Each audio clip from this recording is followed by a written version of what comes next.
Good evening, everyone, and welcome along to the general meeting of the Waratah Wynyard Council for June. And being 6:07, I declare the meeting open.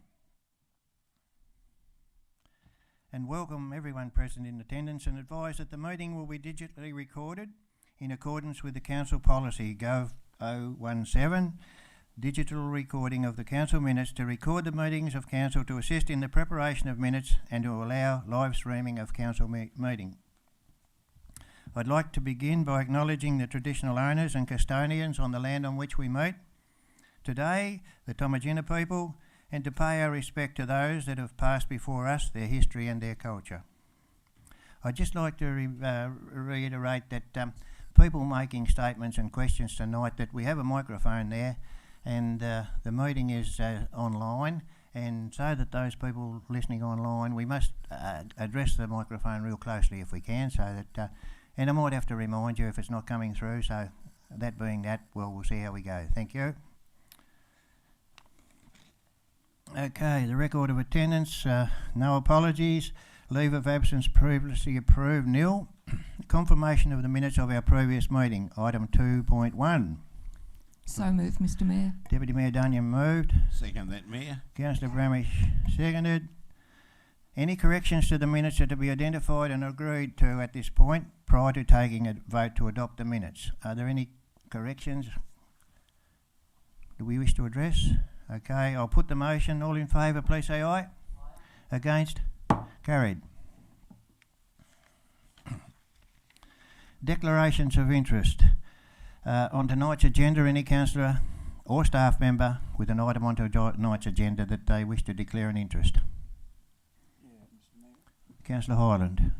Yeah, Mr Mayor, item 9.1, I'll just declare my interest, and I think most people around know the interest that I've got in Robin Hill Road. 10 years ago, the lobster ponds was sitting there idle, and I gathered a group of volunteers and we set about reopening that. And it's really going well out there now with a big group of volunteers.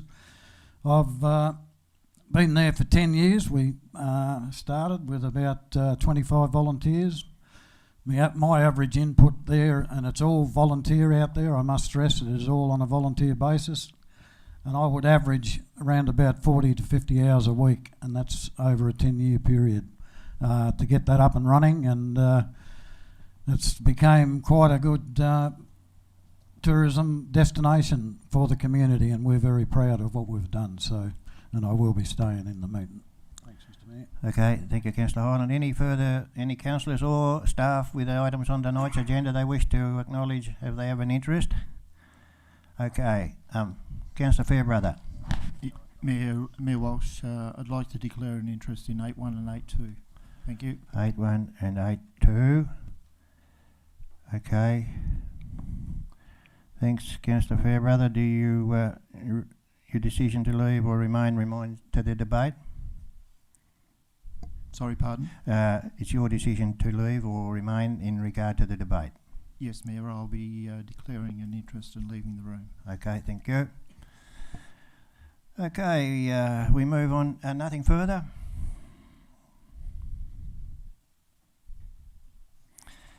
Okay, announcements by the Mayor.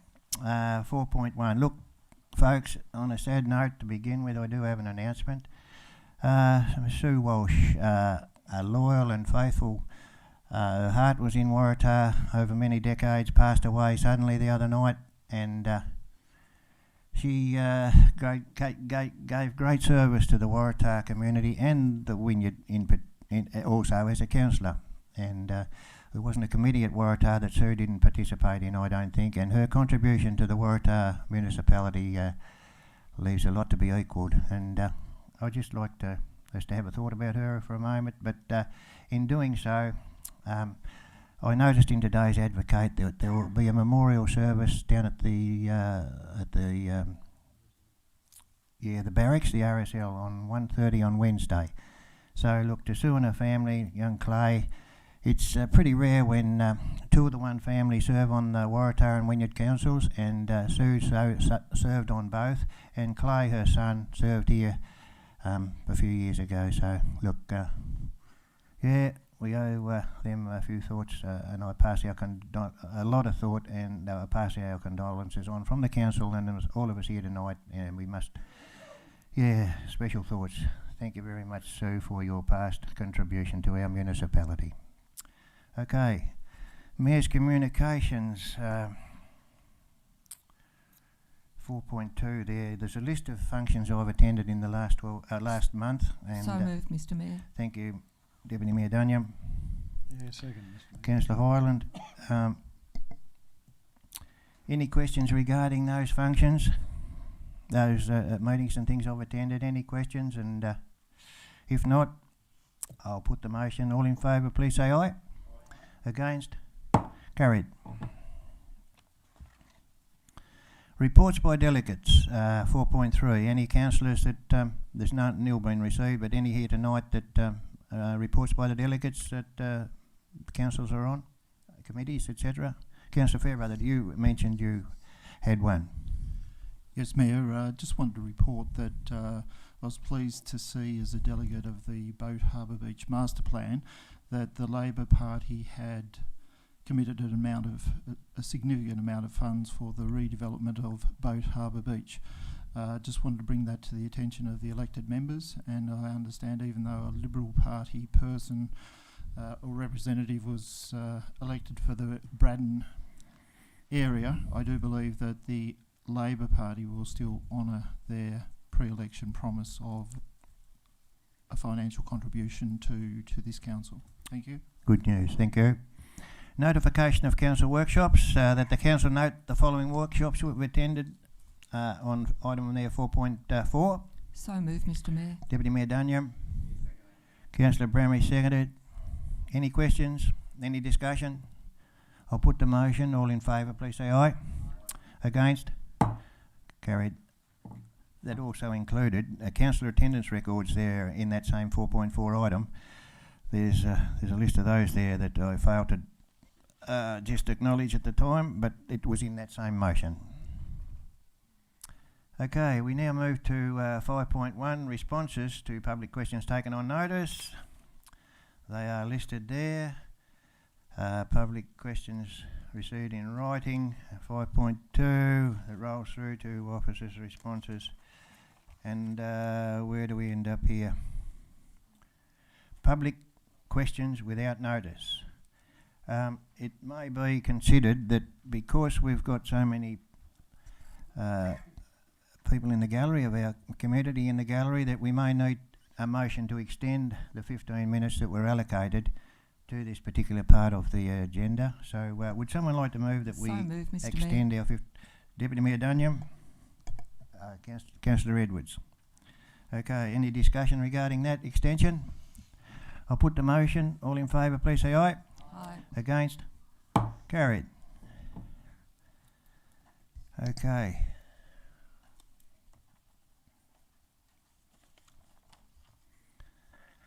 Public questions without notice. Just before I invite those to take part in that part of the agenda, my duty to read this little statement, and it goes like this. The Council encourages community participation in its meetings through the opportunity for public questions and statements. Consistent with Council's core values, councillors and staff strive to ensure all people are treated with respect and integrity, and we consider our residents and ratepayers to apply the similar standards in their dealings with the Council, which I know. As Mayor, it is my responsibility to maintain the orderly conduct of council meetings and to determine whether a question or statement is out of order due to the use of offensive, objectionable or defamatory expressions. Given the number of people here tonight, I remind everyone that each person may ask a couple of two questions.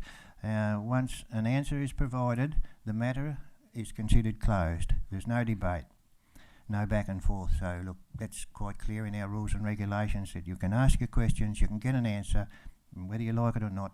You know, that's. Members of the public may also make one statement for a maximum of 3 minutes. Well, we've got an extension of our time tonight, so we'll see how we go with that. Everyone will get a fair go. If it seems to be dragging out a little bit, I might have to indicate that I'd like you to wind up. But anyway, we'll see how we go with that. Yeah, so away we go. And the public questions without notice. Mr. GM. We'll start with the statements, sorry. So, Mr. Ewington, would you like to be first cab off the rank with your statement, please? And could you come to the microphone if you could, and if we can't hear you too well, look, I'll have to ask you. Can't you hear me, Mr. Mayor? No, for it to be online, and to be heard by those online, they need to be spoken into the microphone. Yes, I've already been given a bit of pep talk about it. That's good. My name's Ken Ewington, and my topic tonight is foxglove once again. In previous meetings earlier this year, I highlighted how difficult weed is contained. Sorry, Mr. Ewington, it's not coming through. Oh, wow. Coming through now? My name's Ken Ewington, and my topic tonight is a further update of foxglove. Several meetings ago, I gave a highlight talk on the difficulty in containment of foxglove in the Municipality of Page Road and Flowerdale area, which I've had on my property. Now, I've decided to give another update because I have found another major outbreak of foxglove. It's through a beautiful scenery area drive which many tourists take throughout the community, and as you know, the community here are very strongly supportive of tourism and the scenery. But if we're going to allow this foxglove to take over this community, which is very rapidly happening, it will be everywhere. I'd like to notify that the Gorge Road, it is from one end of the Gorge Road throughout to the other end. It's like a cabbage type plant at the moment. It's very significant, and this is the prime time to spray and contain it. And I feel that's a really important area. It's an important area throughout Wynyard Municipality, and I feel it's time that the council take this seriously, because foxglove is poisonous for humans and livestock. Each plant has 1 million seeds per plant, and it's a very prolific seed and will travel some distance. I've also highlighted that there's an outbreak in Aldena Road, which unfortunately was slashed by the staff of the council. So that highlights that needs some steps put in place. I feel it's time the council put some training in place to train the staff to identify this weed with many other weeds, especially the operators of the plant and machinery. Because I was being told in past experience, if they come across to a certain weed or plant, they are to tag it and notify it and pass it on to the supervisor, which then is contained by a spraying contractor or whatever. But I feel this is not happening. I feel it's time to implement policies and processes for weeds, noxious weeds. No, foxglove is not an noxious weed, but it's going to be. It's going to be a major weed. And it's time that the council act, because just recently the County Council are using drones to contain the weed spreading up Mount Roland. So many councils throughout the state of Tasmania are starting to realise that this is a noxious weed, and we've got a beautiful community of Wynyard of native plants, and the foxglove does not identify itself in that thing. So I really strongly need support of the council to do something about this, because it's better to tackle it now and what it is in 2 or 3 years' time. Because as I highlighted early in the year, in 3 years I had 6 plants. In 3 years I had all over the farm on the flats, and it's a cursed thing. It took me 2 years to identify how to kill it, because even Survey couldn't provide a weed killer for it. So once again, I'm highlighting the fact that you've got 2 main areas: Aldena Road, and the Gorge. And I feel it's time the council identify these things and attack these issues like gorse and other weeds as well, because we've got a beautiful community and we need to spend some money and maintain it and encourage the community to identify the weeds, and then in turn pass it on to you good council members, and then you can enforce spraying contractors to tackle the weed. Thank you. Thank you, Mr. Ewington. Next one with a statement and questions, Mr. Cody Hutchison. Mr. Hutchison, would you like to address the microphone, please?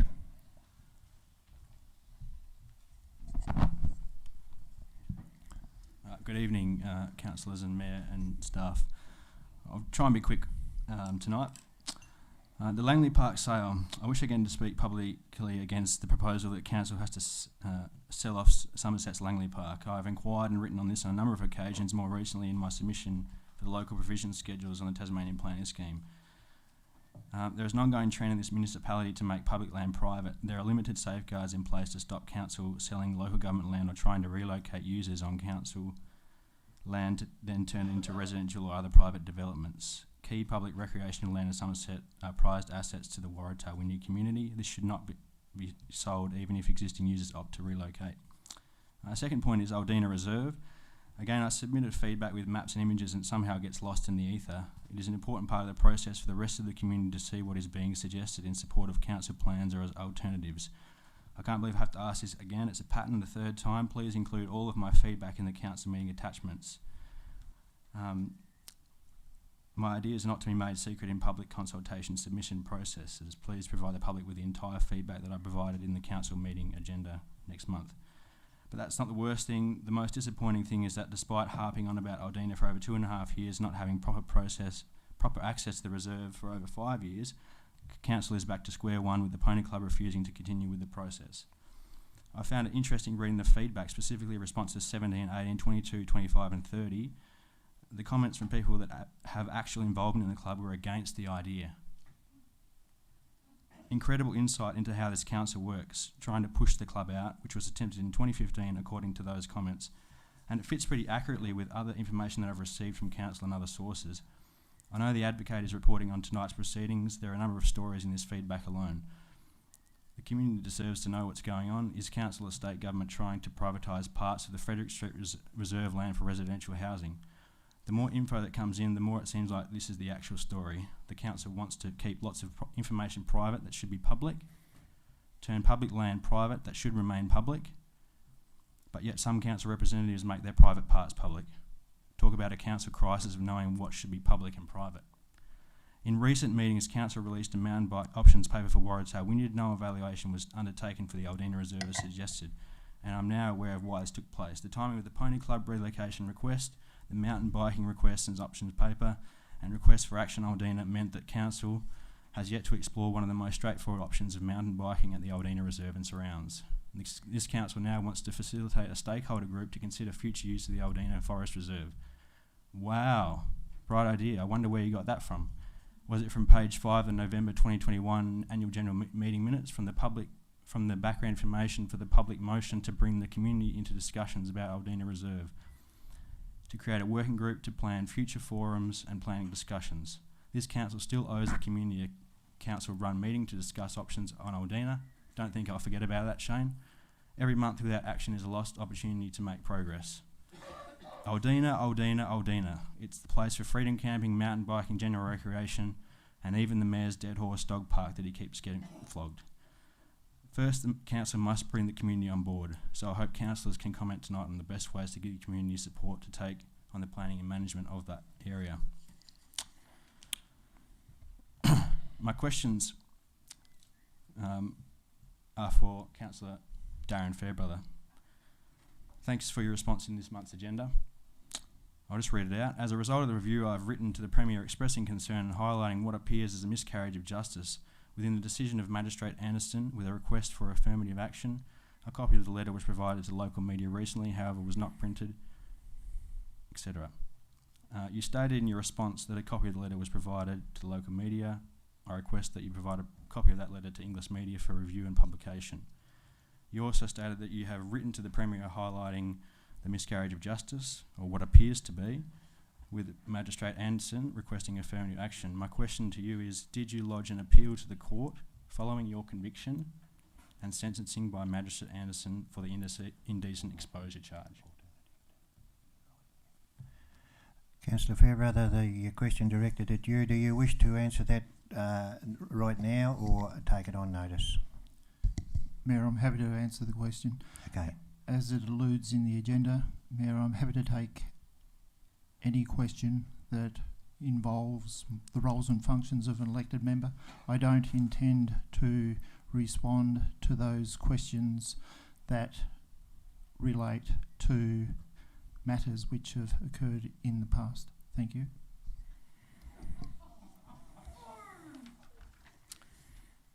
Interesting. Further questions, Mr. I'm- Hutchison? Yeah, I'm not aware of an appeal being made. It hasn't been reported, and I was actually observer of your court case hearings over a number of days. It was quite thoroughly analysed by all parties, especially the magistrate.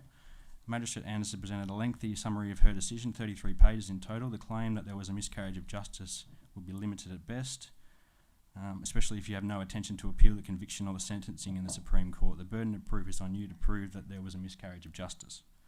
The presumption of innocence is gone, so the public now has to assume your guilt. But let's say you were entitled to another hearing. For the benefit of the community that couldn't follow the court hearing and only received the filter of the newspapers, I'm going to give you an opportunity to outline your reasons. So the second part of my question is, what are the key reasons why you believe the verdict by Magistrate Teresa Anderson was incorrect, so that the community can judge whether your decision not to resign is justified, which relates to council activities right now in this room? Do you wish to answer that question, Councillor Fairbrother? No, I don't. So you will answer that in writing? On notice? I'll take the question on notice. Okay. Question on notice, Mr. Hutchison. All right. I'll finish off my statement by just asking a question for everyone in the room. Can all of those people who support registered sex offenders being leaders in the community please raise your hand? No one. Anyone? No one. Someone, surely. Of course, some would say that's a very underhanded or value-laden question. Okay, that's true. It's a harsh reality, though. These are the facts. The Waratah Wynyard community now has a councillor who is a registered sex offender listed on the Community Protection Offender Register for a Class 1 offence for indecent exposure. Okay?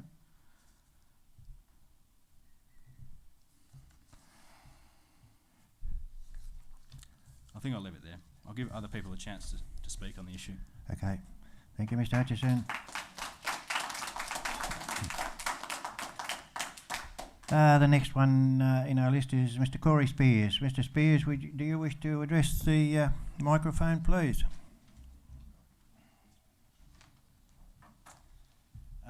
Thank you, Mr. Mayor and councillors.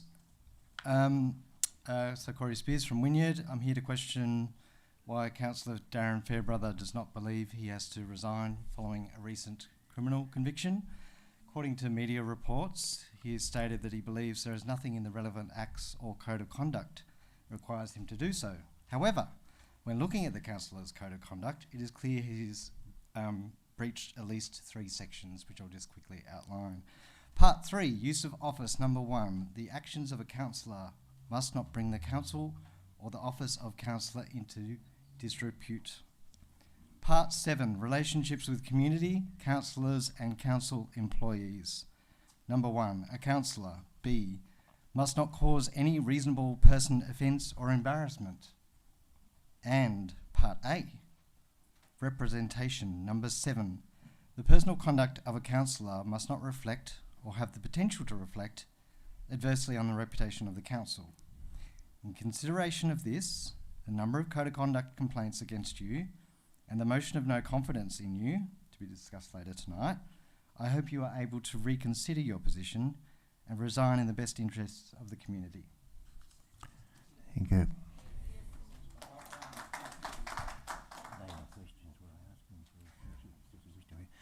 Councillor Fairbrother, do you wish to reply to those questions that were directed to you?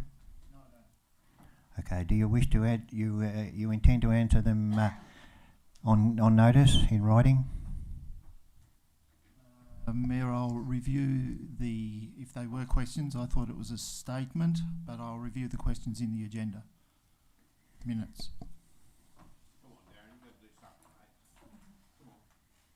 It's time, Darren. Men's club's over. Thanks. Look, I'm not quite sure of the signature on this one, but I believe it's Nathan. Is there a Nathan? It's a statement. Is it? Okay, Nathan. I missed your surname. Sorry. Austin. Nathan Austin. Would you wish to come? Thank you. Yep. Thank you, Nathan. Thank you, Mayor and fellow councillors. Mine's directed to Darren. Councillor Fairbrother, do you continue to believe it's appropriate for you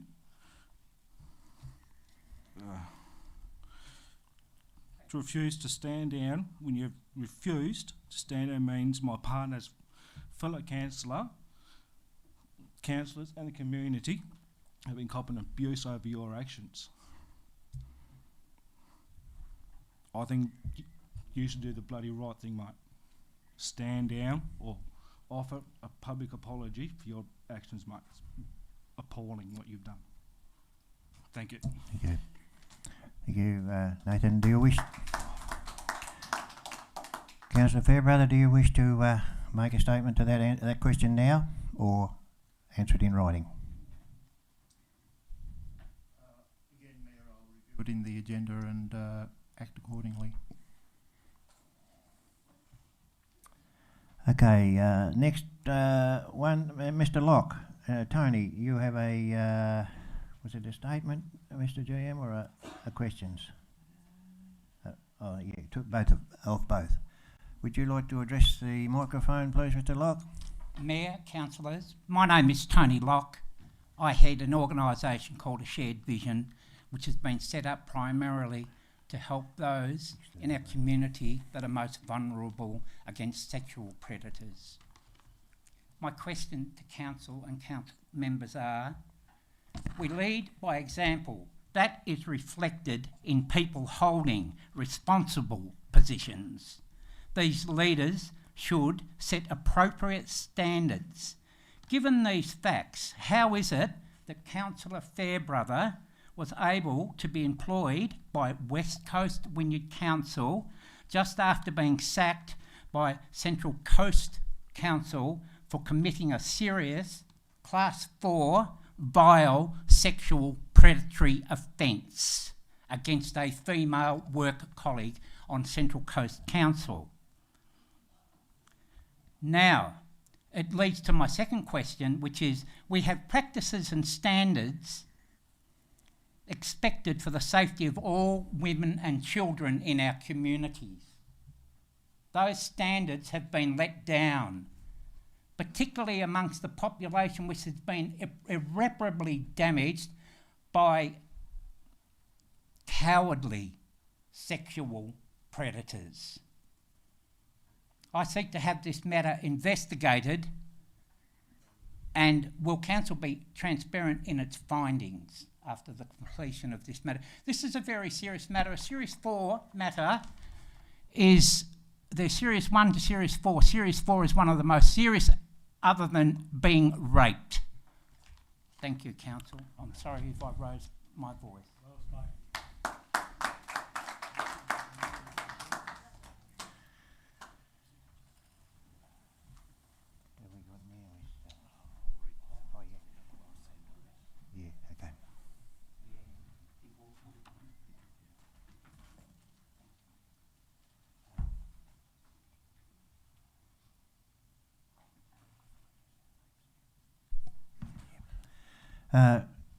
We have a written statement or question arrived, and I'll ask Mrs. Searle to read that one out, please.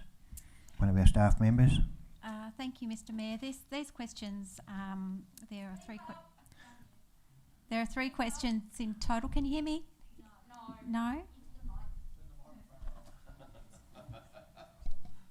So we've got three questions here from people who are, I believe, are in the gallery tonight, from Deb Hutton and Tanya Johnston. The first is, if Councillor Fairbrother doesn't resign from council as a result of his unacceptable behaviour, what course of action is available to the community to ensure he does not continue to represent this community? So that's the first question. Okay, I'll read the next two. The second question is, despite breaching the local government code of conduct, will he continue to receive an allowance paid by ratepayers? And the third question is, will Councillor Fairbrother be eligible to attend any council events, given that he is now included on the Community Protection Register and would not qualify for a Working with Vulnerable People card? Thank you, Mrs. Searle. Mr. GM, could you handle some of those regulatory questions? Thank you, Mr. Mayor. I'll do my best to answer those in reverse order. I guess in relation to a Working with Vulnerable People card, there's there's no requirement for elected members to hold a Working with Vulnerable People card. So in terms of any change, if you like, on Councillor Fairbrother's eligibility to attend council events, at this point in time there wouldn't be any, unless I guess there's special requests pending the venue or the nature of the event. But at this point in time I'd suggest there's no change. In relation to does Councillor Fairbrother continue to receive an allowance? The answer to that question, I guess, is yes. The allowance still stands, and as with any councillor, they have the ability to renege or forego that allowance should they so wish, and that is an option available to Councillor Fairbrother should he wish. The first question's a little more difficult to answer in relation to what course of action is available to the community to ensure that Councillor Fairbrother does not represent the community. I guess this council has made, a number of public statements around there are limited legislative options available for council and councillors around when people are guilty in this case. So essentially, at this point in time, Councillor Fairbrother absolutely is eligible to continue as a councillor as per the law. So there's no legislative, changes. There's code of conduct complaints that members of the public are certainly able to lodge should they wish. But ultimately, I think the other course of action available to the community is continuing to voice their opinion and raise their concerns, whether it be through forums such as this, whether it be through formal channels to the Director of Local Government, the Local Government Division, the Minister for Local Government. They're all options available to the community should they wish. But that's probably the best way in which I can answer that question, Mr. Mayor. Thanks very much, Mr. GM. We'll continue on with our questions and statements, and at this stage we are with Tracy. Oh no, that one there, Mr. Oh yes, yeah, no, sorry. yeah, yeah. Tracy Jones, you have some questions you'd like to present. Are you? Okay, I'll get Mrs. Searle to handle that one then. Mrs. Searle.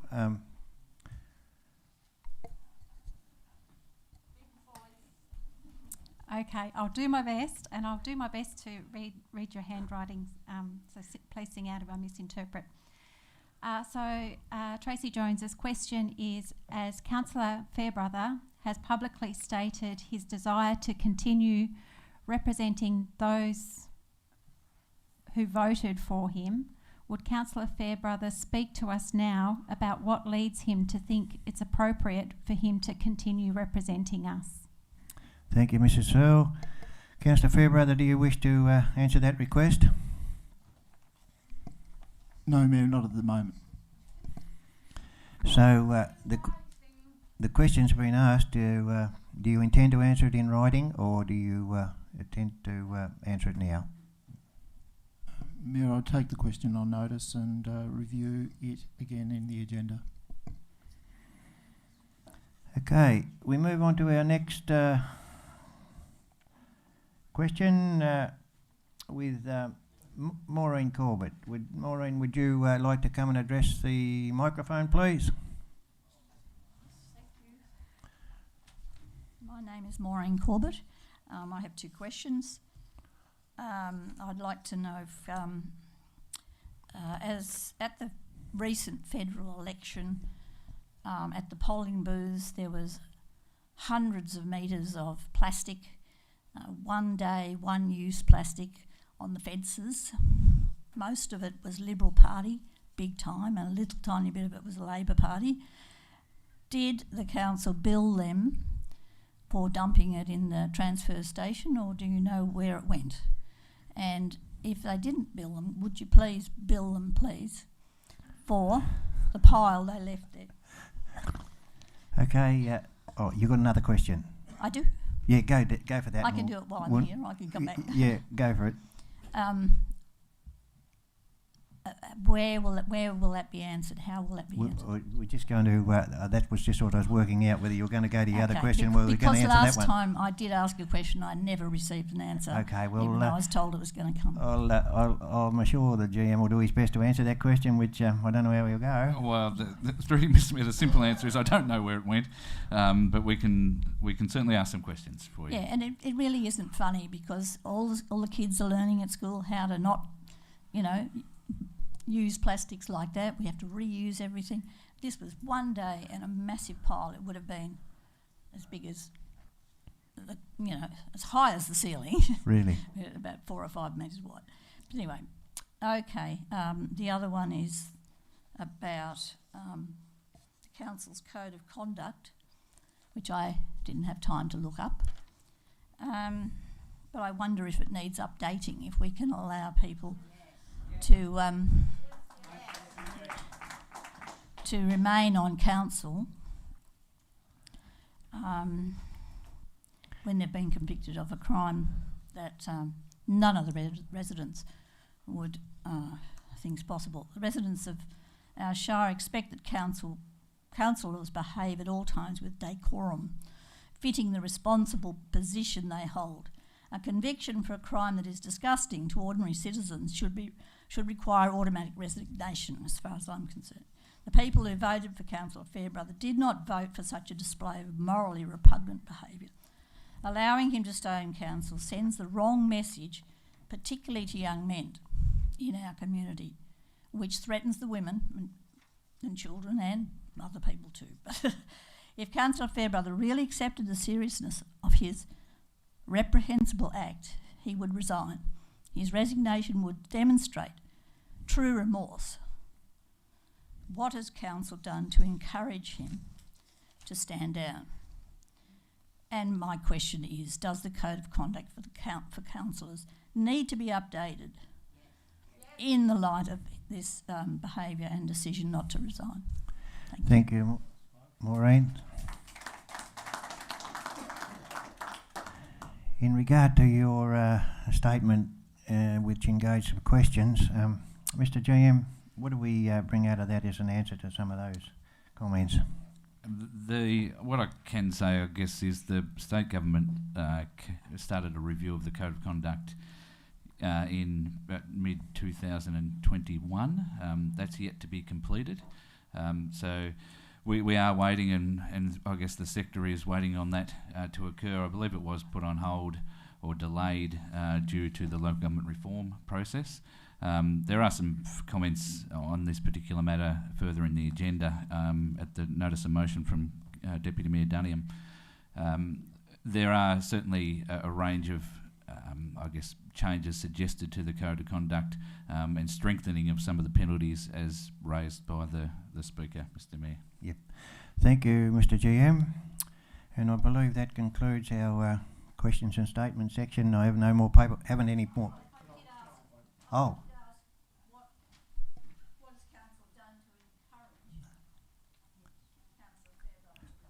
Okay, yes.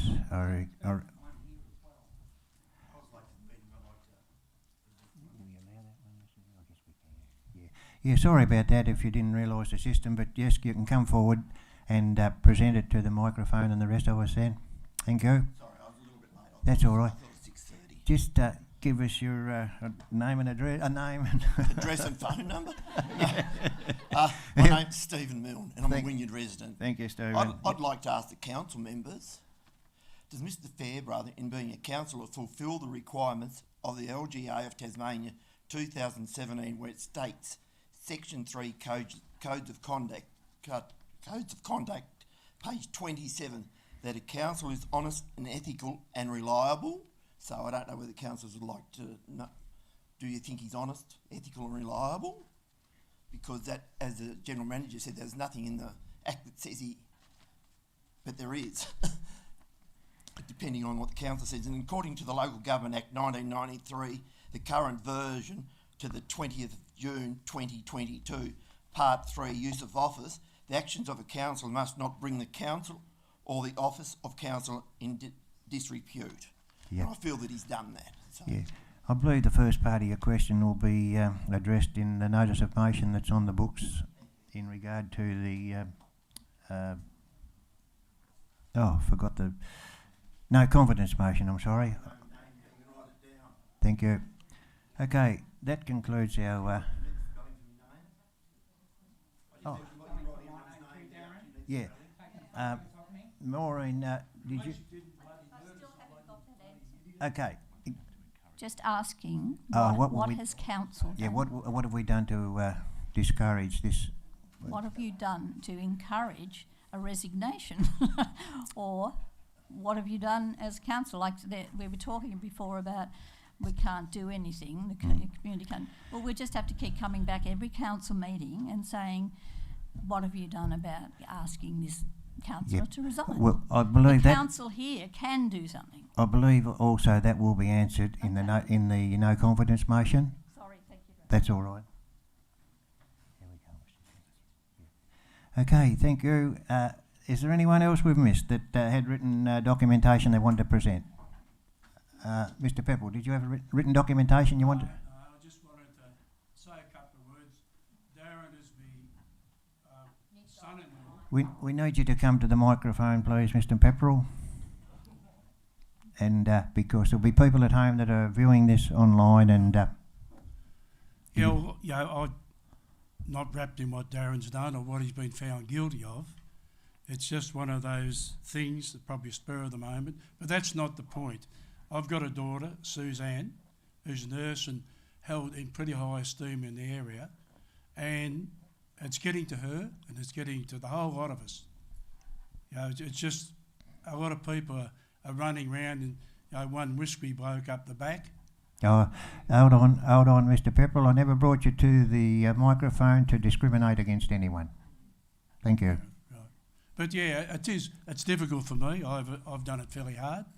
And what the future holds for Darren, I know it's up to him. I can have words to him. I've had words to him. Yep. But it's his decision, and yep. It doesn't look good, that's for sure. But yep. Look, I've given you the liberty to address the situation as a concerned person in the position you're on, and I thank you for that. And I think we'll leave it at that. Thank you. Thank you. Okay.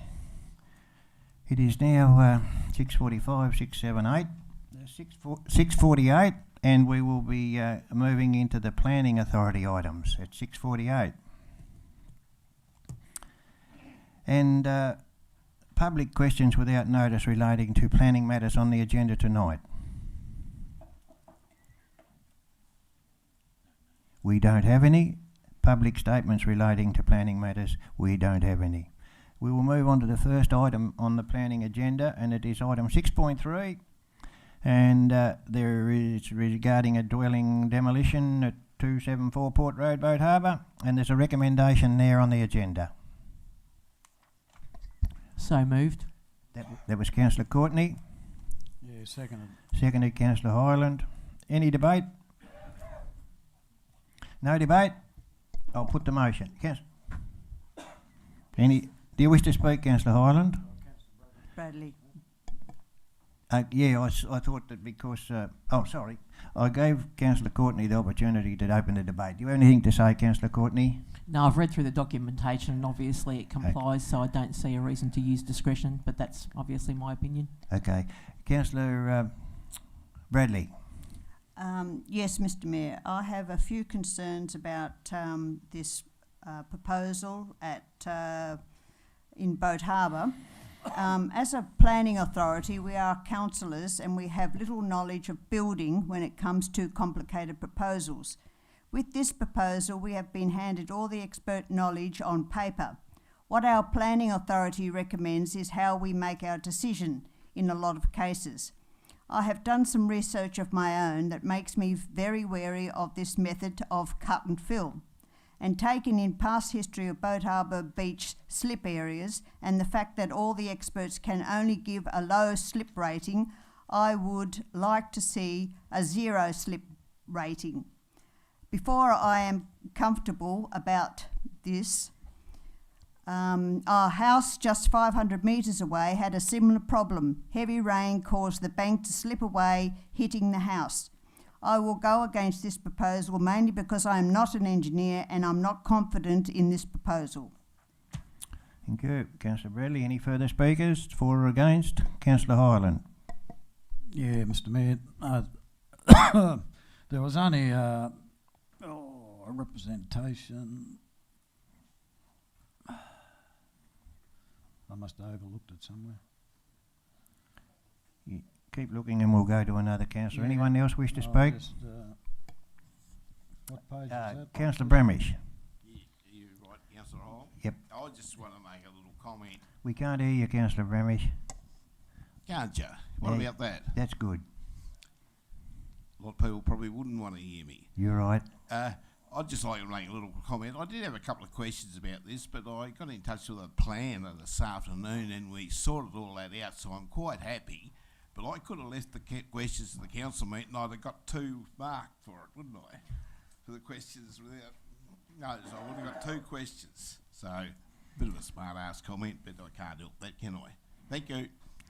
Okay. Councillor Hyland, did you find your information? It was nothing drastic. It was only in relation to the... there were some stairs and ladders which were a little bit of an issue, but the planning staff have answered those. Okay. I just can't put my finger on it. Do you wish to close any debate, Councillor Courtney?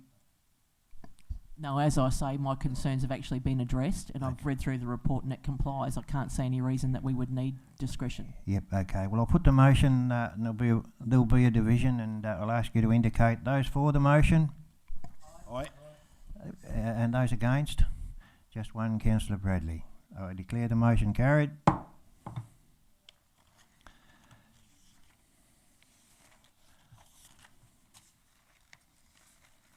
not going to miss one tonight, Mr. GM. Yeah. 6.4, the subdivision of 2 lots into 2 lots. I guess it's basically a boundary adjustment, but at 21 Tablecote Road, Wynyard. There's a recommendation there, folks. We have a mover and a seconder, please. So moved. Move Councillor Courtney. Yeah, second. Seconder Councillor Hyland. You wish to speak, Councillor Courtney? No, again, I've gone through the paperwork and I can't see any reason that it's just a boundary readjustment. I can't see that it's a major issue, so no, not for me. Any further speakers before I put the motion? I'll put the motion. All in favour, please say aye. Against? Carried.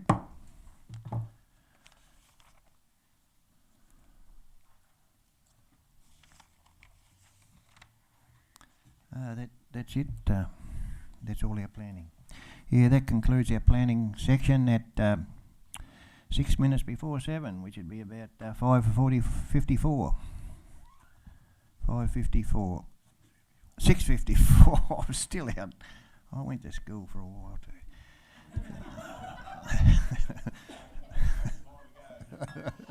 Okay. Matters raised by councillors. 7.1 is the response to councillors' questions taken on notice from the previous meeting, and they've been answered. Now, Councillor Dunyam, 7.11. There is the question and there is the officer's response. And that's that. So we don't need a motion on that. And Councillor Bramish's line marking. We continue on to all those responses to those questions taken on notice. Brings us to the other section, which is councillors' questions without notice. And 7.3 on the agenda. Any councillors' questions without notice? Councillor Dunyam. Thank you, Mr. Mayor. I have a couple. The first one is to Councillor Fairbrother, referring to 7.2.1. I'd like to seek clarification from you, Councillor Fairbrother, that numbers of questions asked by councillors during council meetings, rather than the quality of questions, it's the yardstick for assessing the performance of councillors. Councillor Fairbrother, would you give this council clear indication of what questions you have put to this council during council meetings that have clearly resulted in positive community outcomes? Question to you, Councillor Fairbrother. Mayor Walsh, I draw the attention to the learned councillor across the table to my question in relation to workshops. Workshops and working groups was one of my questions, councillor, that led to the formation of the Sisters Beach working group, which resulted in a group being formed for the skate park. Questions around refurbishment of the public toilets. I think besides a question, I put a notice of motion, which the notice of motion inevitably was unsuccessful. However, council staff, under their operational processes, did refurbish and have refurbished much of our public facilities within this community. So there's two examples where some of the questions have had positive outcomes for the community. Thank you. Further questions? Councillors, questions without no... Oh, sorry. Councillor Dunyam. Deputy Mayor Dunyam. Thank you, Mr Mayor. Another couple of questions. To Mrs Bradley, could the Waratah Wynyard Council initiate a winter coat drive over the next few weeks? I believe that this council has undertaken this activity in previous years and also supported the Planet Art Clothing and Textiles Recycling Program in 2020. Thank you, Deputy Mayor. We'd be happy to undertake a coat drive over the next few weeks, as we have in other years. Thank you, Mrs Bradley. Just one more question to Mrs Bradley. I note that the next community conversations will be held at Cam Rise, 3 Rag Street in Somerset on the 27th of June from 5 p.m, for which I will be an apology. I've been advocating for a community centre for Somerset for several years, and my question is, have negotiations been concluded with the Uniting Church to develop this facility into the proposed community centre for the community of Somerset? Thank you, Deputy Mayor. We are continuing to negotiate. It has been obviously a much longer process than what we wanted, but there are a number of things that we've had to deal with along the way. We're hoping that having the community conversation at the centre gives us an opportunity to open it up to the community for people to see just what's around the corner, and fingers crossed will become our next community centre. Thank you, Mrs Bradley. Any further councillors' questions? Councillor Edwards. Okay, I'm going to ask 2 questions that don't relate to anything for tonight. On the NRE website, on the state government 10-year salmon plan, consultation was sought from stakeholders. I can only assume that Burnie City Council would have been involved in this. Why has Waratah Wynyard Council then not been part of this part of the consultation with stakeholders? Are we not close enough to be a stakeholder? Does the water not move past the Burnie Wynyard boundaries? Mr GM, do you want to go into detail with a reply to that, or answer it now? Well, it's probably not a question for us, No. Mr Mayor, so to speak. I think it's for the state government, by the sounds of things, but we're happy to follow it up and have a look. Yep. But yeah, it's not, I don't think that was specifically directed towards us. Yep, thank you. Yeah, please continue, Councillor Edwards. Question 2, the coastal pathway. Do we have an update, or where are we sitting with that in a physical move dirt by bike kind of way? Mr GM, do we need to go to Mr Summers for that one? Yeah, Yep. Our engineering department will have the info on that, Councillor Edwards. Over to you, Mr Summers. Yep, through you, Mr Mayor. The erosion structures required are currently being designed. Post that, permits will be needed to build those structures, and of course the penguin habitat will be a key impact to be mitigated, so timing of the works will need to be structured so that those permits can be gained. So there's still that to be worked through before construction can start. Thanks very much for that. Happy with that, Councillor Edwards. Any further councillors' questions without notice? Councillor Hyland. Yeah, thanks, Mr Mayor. A couple of, one question for the staff and a couple for Councillor Fairbrother. I'll ask councillors to refer back to page 55, item 7.1.1, and it reads, work without a permit in a landslip area, notice of intention to issue an enforcement notice, and then the notice being appealed, and the date is the 29th of June 2022.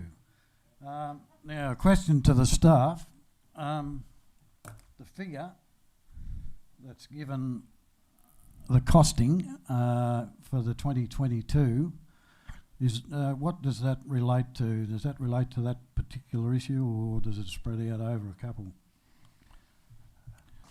Through Mr. Mayor, the financial figure there relates is a total, I guess, of all of those matters in the table. Yep. However, I don't have the breakdown in front of me, but I'd suggest the bulk of those costs would be related to the first item on the list. Right, and what happens in the subsequent question? What happens in the wash-up? Where does that expense go to? The applicant, does he, if he loses his case, does he pay for that, or council got to foot the bill for the whole cost? Through Mr. Mayor, difficult one to answer, I guess, depending on the circumstances. Yep. But more than likely, council would certainly incur much, if not all, of those costs potentially. Right, thank you. Now, in the Saturday's paper, there was an article advertising the appeal, and it gave the address as 3 Heppels Road, Boat Harbour, and it's just a little square ad advertising when the appeal is on. And a question to you, Councillor Fairbrother, are you the owner of 3 Heppels Road? Councillor Fairbrother, do you wish to answer that question? Mayor, Councillor Highland knows full well the property addresses that I own. Yeah, the answer to the question, do you own that property? Yes, I do, Mayor. Thank you. All right. Thanks for that. Now, given that you are a councillor, you commenced work on the landslip hazard area, knowing that you didn't have a planning permit to do such work. You received a notice, stop work notice. Now, in the last half hour, you've sat in on a planning authority on jurisdiction over a couple of other planning applications. I'm just wondering how you can justify when you're a councillor. You should know what the rules are. You know, the rules are not one, not for the other. They're standard rules that everybody needs to abide by. So I'm wondering how you can justify sitting in on a planning authority meeting and when part of the last 2 applications that we've just dealt with. Councillor Fairbrother, do you wish to answer that question? You have an answer for that question. Can Councillor rephrase the question, put it a bit more succinctly, please?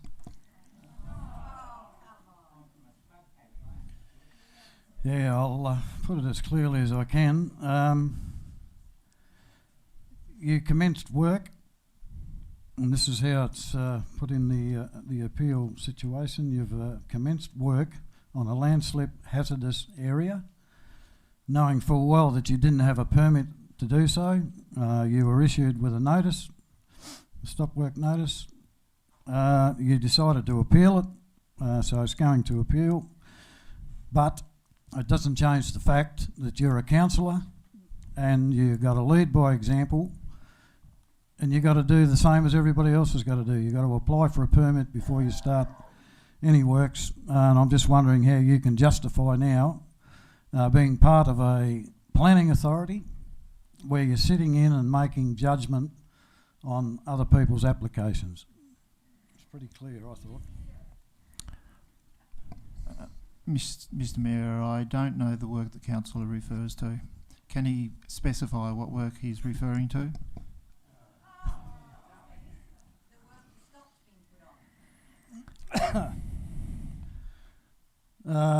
anybody that drives down to Boat Harbour and drives back out, you can see there's huge excavation works, and anybody that drives past, there's obviously activity in the area. Okay, do you wish to continue, Councillor Fairbrother, or are you declining to answer the question? Mayor, the matter is before the Tasmanian Administrative and Civil Tribunal. I think it's inappropriate for me to make comment on that. To respond to the councillor, the matter that was complained about was myself cutting up some timber, which I use for firewood.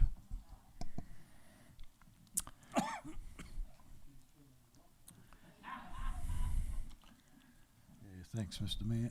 That concludes your section. Okay. Any further councillors' questions without notice? Councillor Courtney. I've got 3 questions. First one is through yourself to the Director of Engineering. Yep. I've had a resident approach me over the works that we're doing down on the foreshore where the markets are, just to see whether we could consider a wheelchair ramp to go down to the sand as part of those works. So is there any chance that's already planned for, or can we consider that in the planning? Yeah, I'll direct that question to Mr. Summers in the Engineering Department. Councillor Courtney.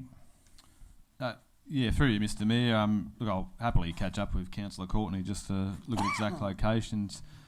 We did provide a ramp adjacent to the public toilets at the East Wynyard area, I think in last year's budget, but certainly happy to look at any other areas that want to be explored. So, Thank you. Thank you. You go again, Councillor Courtney. I've got 2 more questions. I'll be very quick. Councillor Fairbrother, have you apologised to the staff yet?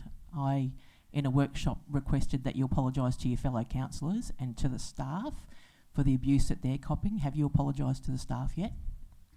No, I have not. My second question is, I note that you've told the media before you told your fellow councillors that your intent was to not stand down as a councillor.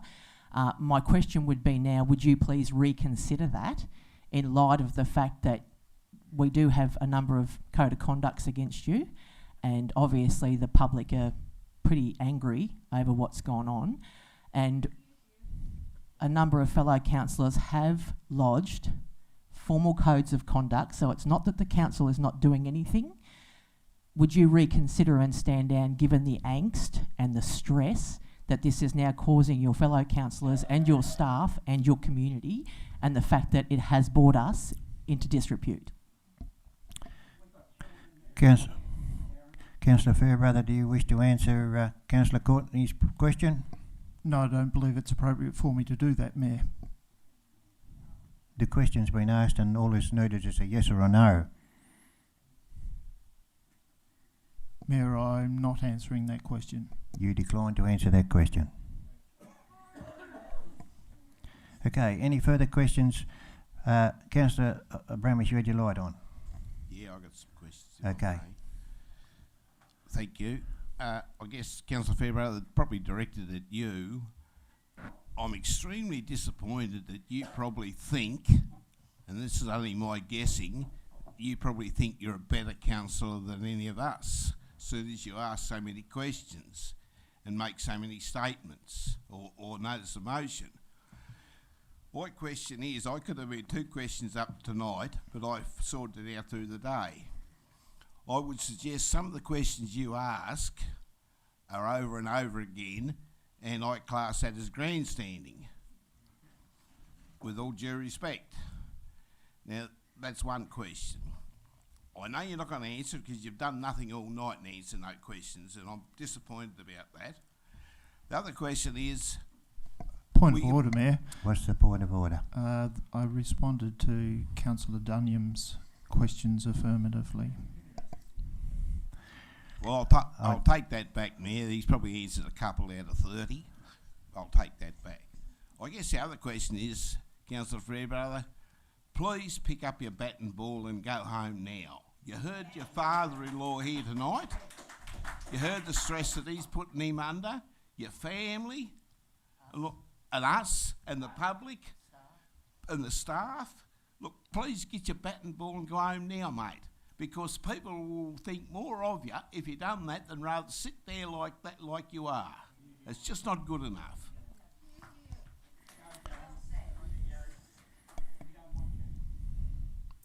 Do you wish to answer that question, Councillor Fairbrother? Mayor, it was posed in a statement form rather than a question. Okay. Can I try again then, Mayor? I thought he'd asked you a question of would you do that and would you consider doing that? Okay, if it's posed in that form, Mayor, no, Yep. I won't, Councillor Bramage. Any further questions from councillors without notice? Okay, that section is done. Notices of motion. 8.1 on the agenda, Deputy Mayor Dunyam has an amendment to the Local Government Act. And Councillor Deputy, would you wish to move that formally?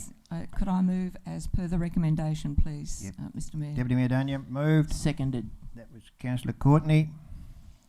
You wish to speak, Deputy Mayor? I most certainly do, thank you, Mr Mayor. And I think that the gallery can see that there are 6 points to this particular motion.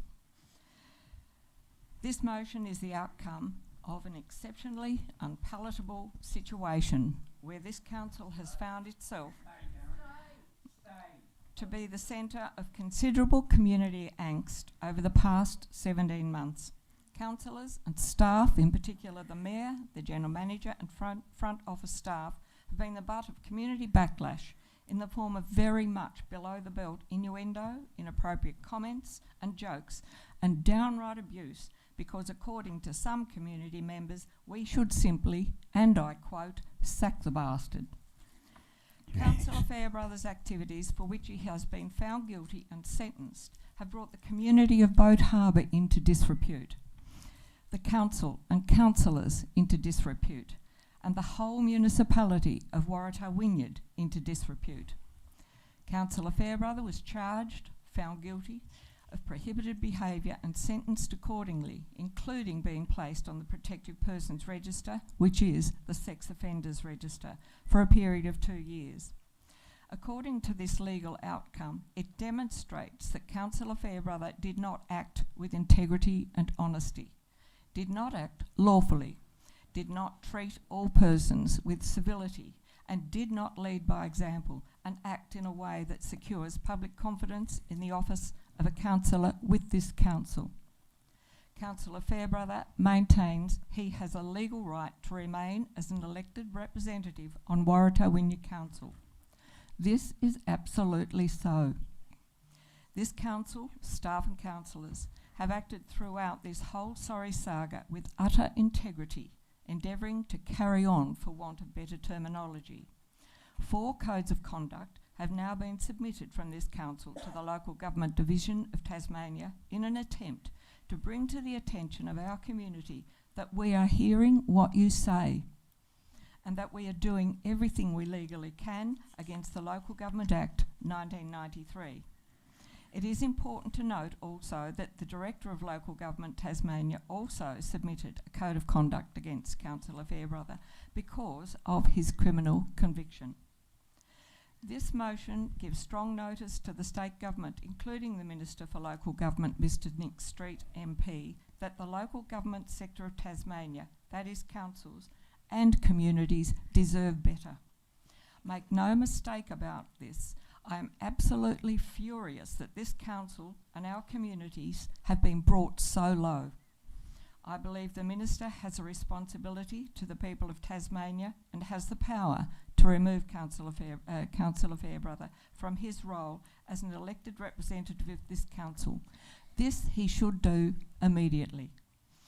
It would also be fair to expect that the state government to review and amend the Local Government Act 1993 and Local Government Code of Conduct as a matter of urgency, and to finalise the whole process before the next local government elections in Tasmania, scheduled for October this year.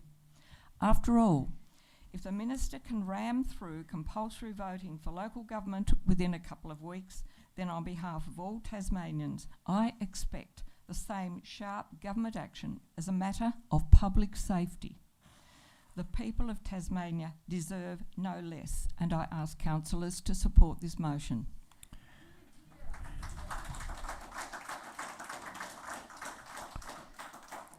Thank you, Deputy Mayor Dunyam. Any further speakers in relation to the notice of motion that's been just spoken about? Any further? Councillor Courtney. I'm just going to speak on the fact that I think it's absolutely abhorrent that Deputy Mayor Dunyam has written such a brilliant piece to say this is what should be in the Local Government Act, and that our Local Government Act doesn't stop sex offenders sitting on council. So I feel really angry that we've copped all this abuse from the community because the Local Government Act doesn't have that provision, and because we have to sit here with a sex offender on council copping abuse, our council has to put it to the local government that we perhaps need a working with vulnerable card to work as councillors. It is so sad that we have to bring this to their attention. That should have been a prerequisite to run as a councillor. So I absolutely support the motion because it's disgusting that a councillor can sit and be on a sex offender register. Thank you. Councillor Edwards, do you wish to speak? Yeah, I've got some questions first and then I'll read out a statement. This is probably something for them to consider when looking at the legislation. What would happen to a sitting councillor if this part of the legislation is updated after the upcoming election? Will they keep their seat till the following election or have to step down? And then 2, in an email to you, Shane, our GM, through you, Mayor Walsh, I asked your staff and volunteers what area hold working with vulnerable people cards. You reply, just in short, a few areas where staff have working with vulnerable cards, childcare and our community activation team. My question is, the community activation team, do they work with community people, and is this an area where we as councillors work in this area as well as community members? You clear on that one? I guess Mrs. Bradley or Mr. GM.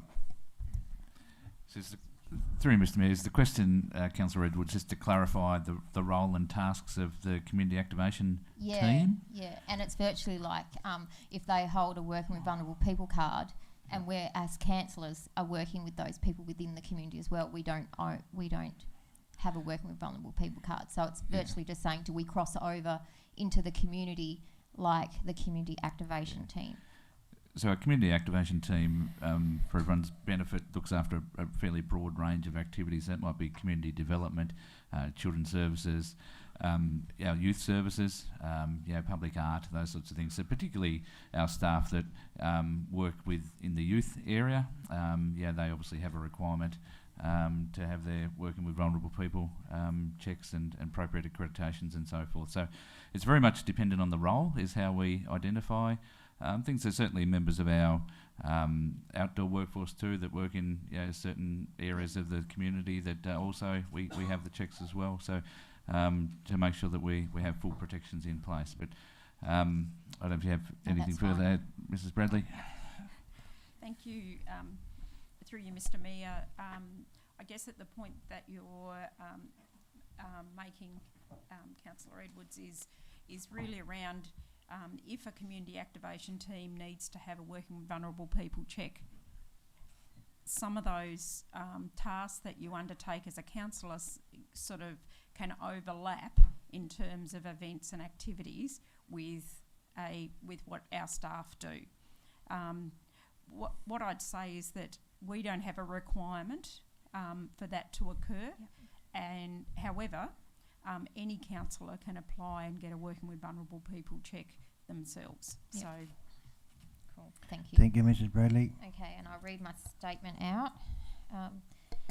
It is with honour and a privilege to be in this role as a councillor. It is our duty as councillors to provide for the health, safety and welfare of the community, and to provide for the peace, order and good government of the municipal area. As representatives of our community, we have to uphold the utmost respect to our community by setting standards and rejecting behaviour that has proven to be unlawful, improper and immoral. I will be our community's voice to bring change to a legislation that is very outdated in this area.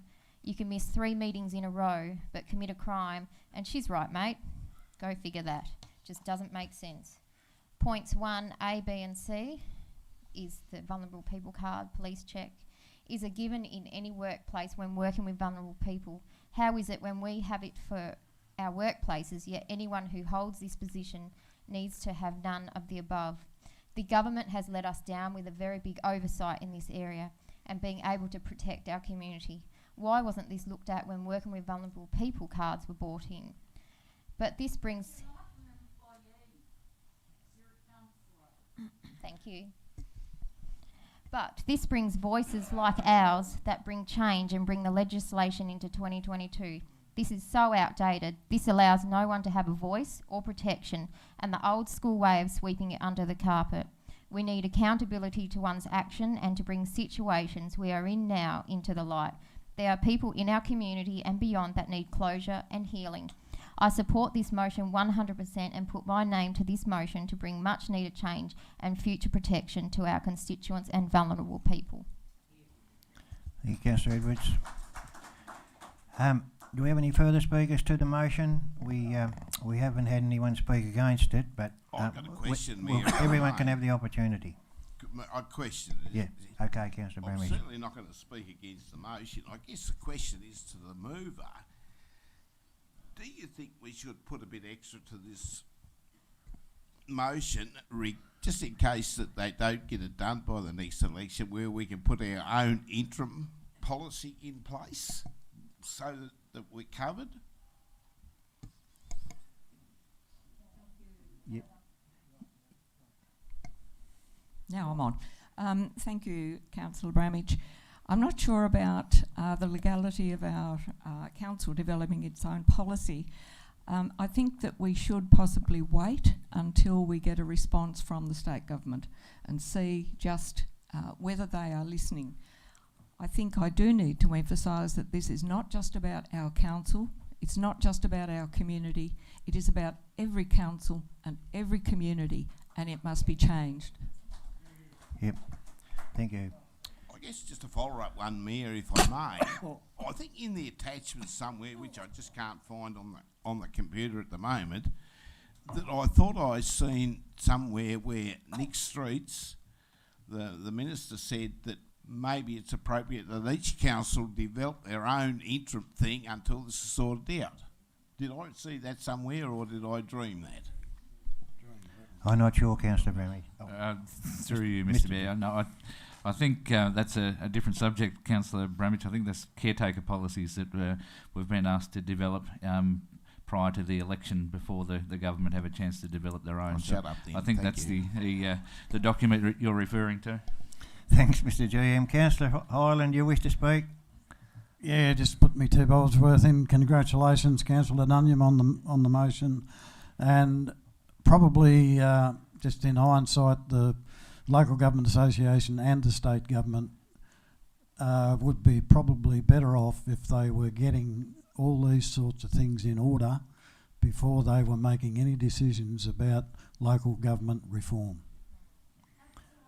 Thank you, Councillor Hyland. Okay, any further speakers?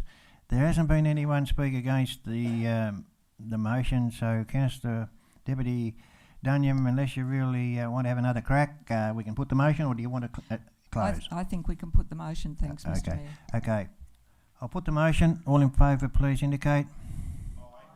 Against? All in favour? Aye. Against? Carried unanimously. Okay, 8.2 is Councillor Hyland has a vote of no confidence there, and the council move a vote of no confidence in Councillor Fairbrother. You wish to formally move that, Councillor Hyland? Yes, I certainly will, Mr. Mayor. Formally move that as it sits. Seconded, Deputy Mayor Dunyam. Any speakers? Yeah, I'll open the debate if you like. Firstly, I am well aware there's no legislation that sort of surrounds this, and to do anything with it if the motion gets passed.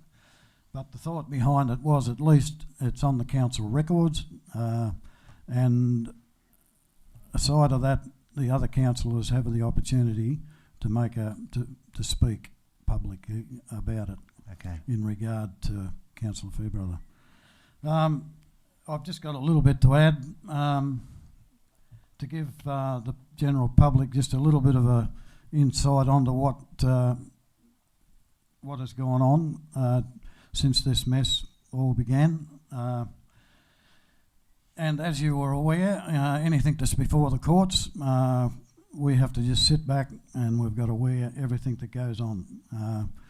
And I suppose I could apologise that we have had a lot of calls from way back pre-Christmas. What are we going to do about it? Well, I think it's only been 4 weeks since the decision was handed down, so we're in a position now to do something. Probably the sad thing is we've only got one tool in our box, and that's the Code of Conduct. And I am aware, and it has been said here tonight, there are several codes of conduct underway, and we just got to wait until that process goes through. And at the end of it, and I think it's been fairly well publicised, that there's not much of a penalty at the end of it. Now, Councillor Fairbrother has treated this council and the councillors and the staff with nothing short of blatant, arrogant contempt since way back when this all started, when this mess started. And our staff, and good job on the General Manager's part, he has held the ship together, because the staff is receiving all the mail, the emails, and any way, shape or form they can get information through in regarding what's going on, and the question is, what he is doing, what's going to happen, why aren't you doing something? And I know that some, all councillors, the Mayor in particular, are even receiving letter drops on a regular basis in his mailbox up the country. But anyway, just a couple of things on the way through. After the court appearance and the sentencing, Councillor Fairbrother chose, and this is, most of these things have come out during the process tonight, but he chose not to consult or talk to his councillors in regard to the decision of whether he stayed or he went. But under a fairly heap of pressure, on Monday night workshop on the 6th of June, and that was the night after his reappearance in the Burnie court on a charge of trespass. So there's another string to the bow as well. And, you know, just total arrogance. He's shown no remorse through the whole process. And I'd suggest no apologies. The apology we actually got that night was squeezed out of him, and it was sort of a half-hearted attempt. And it's just unbecoming of a councillor. I've been here for over 20 years. And this is the second time I've been through this lot of crap. You may recall in the Councillor Fenton era, I was in the chair at that stage. So it's just more of the same, and tell you what, I'm totally over it. And the amount of time that I've put in community projects and whatever, you just, at the end of the day, you just sort of turn around and say, why did I bother?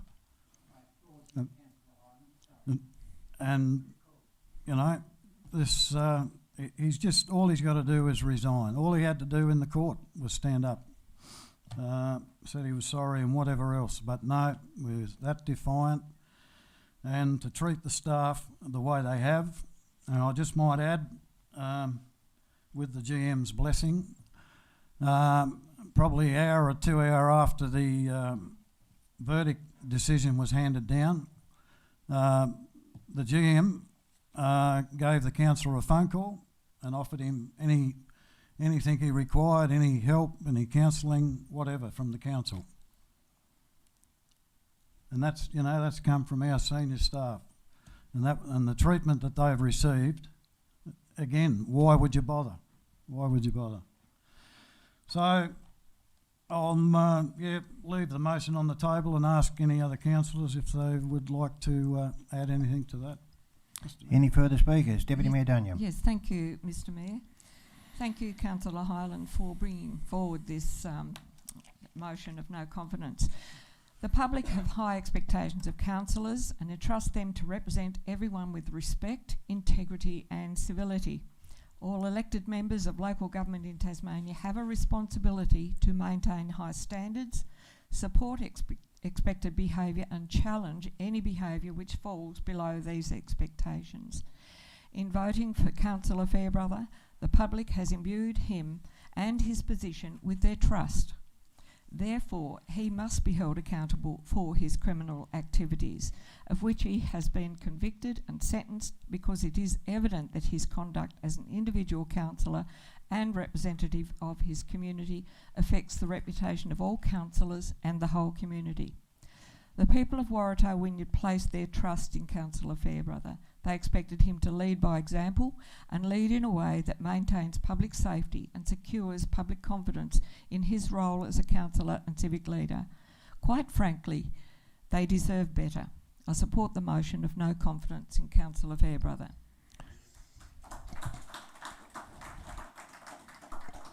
Thank you, Deputy Mayor. Councillor Edwards, do you wish to speak? Thank you. What an absolute mess. The disruption over the last year and a half, and more so over the last month.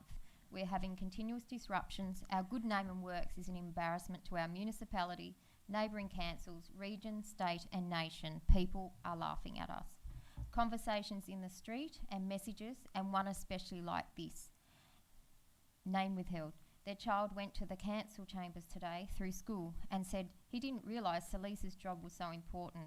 My son and friends are watching this grown man via all the news articles and think if he can get away with it as a highly respected councillor, then I'm sure they can get away with it too. He's setting an example, not a good one. As Councillor Fairbrother has made his decision based on legislation, doesn't force him to step down, and he has a history of community service and was elected to council and intends to fulfil that role. Now, I am a rules person and I get Councillor Fairbrother's decision. So again, it is our duty as councillors to provide for the health, safety and welfare of the community and to provide for peace and order. We are here for our community to be that voice in the best way we can. If I'm reading the room correctly, as my community service, I have taken the only action available to us, a code of conduct. As Councillor Fairbrother's decision is based on legislation, mine is based around our code of conduct and by listening to our community, and have lodged my own code of conduct and to which it has been accepted. As rules have been broken and it's the only avenue available for accountability of one's action. We know the code of conduct has no guts in it and is only just all fluffy words, but it is the only option we have. The legislation and code of conduct have created a mess with no accountability to this degree for those who have acted out. It is, as we know, is only there for the ones who uphold community values and their own accountability to themselves and community. By not having a strong legislation or code of conduct with no scope for strong leadership and for councillors to be pulled into line, it will just continue. With stories over the years of councillors getting a code of conduct against them, most of the time it's only just a slap on the wrist or they're there, do better next time. Accountability to the government and one's action, this needs to change. Again, we are here for the community. We are here to do a job, one that isn't being done at 100% around the table, bringing in disrepute behind closed doors. There is tension, divide, verbal grenades, accusations of swaying people's thoughts, accusations of gossiping, judgment on those taking out a code of conduct. There should be no judgment for those who choose to take this. This is bringing council into disrepute. I will not be part of this to be pulled into games. This is not going to go away and the pressure will only build around the table. If this doesn't improve, then I believe all workshops should be done online. I know everyone is hurting from both sides, but thank you to those who have given us support through this. I am sorry as our hands have been tied. Sorry to our staff who have had to listen to what goes on around the table and the time taken away from our other important jobs to deal with. To the staff who have taken the full brunt of people's frustrations and to our community, I am sorry and this will change. He was found guilty by a magistrate, not by media, not by council, nor by public. His behaviour has caused this. It is about upholding community expectations. The community doesn't want him having a seat at the table. Community expects it to change. This is where the state government needs to fast-track legislation change, and his seat at the table should be removed. By not stepping down, he continues to bring spotlight to this issue, and hopefully this leads to an even faster resolution. He can no longer have a seat at the table.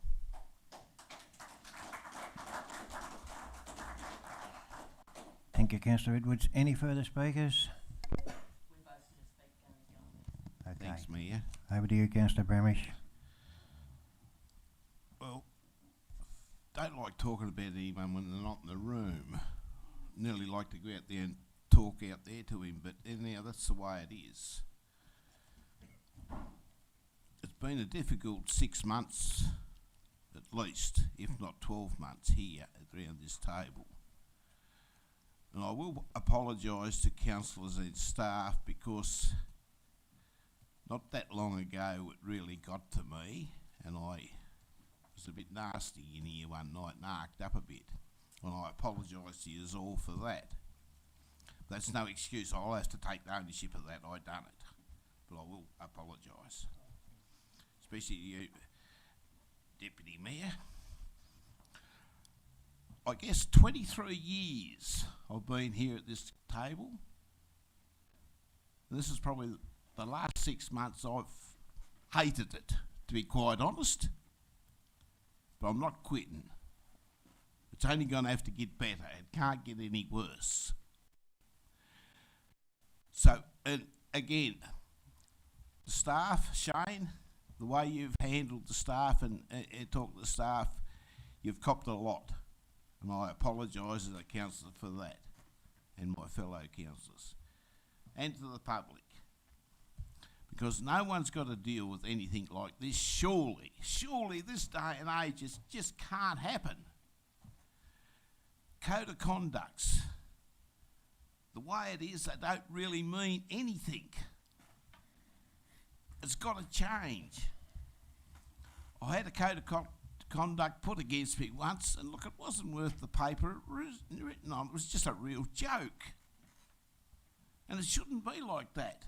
If someone puts a code of conduct against us, it's a good reason we should pay the price, irrespective of who we are. Well, that's not happening. These code of conducts are probably not going to get heard till after the election. I hope I'm wrong. But there's a fair chance they won't get heard till after the next election. So, look, it's quite upsetting actually, for me anyhow, as a councillor. And look, I'm not perfect. I get into trouble, I play up, I play silly buggers. But I'd like to think I'm trying to do the right thing overall, as far as the community goes.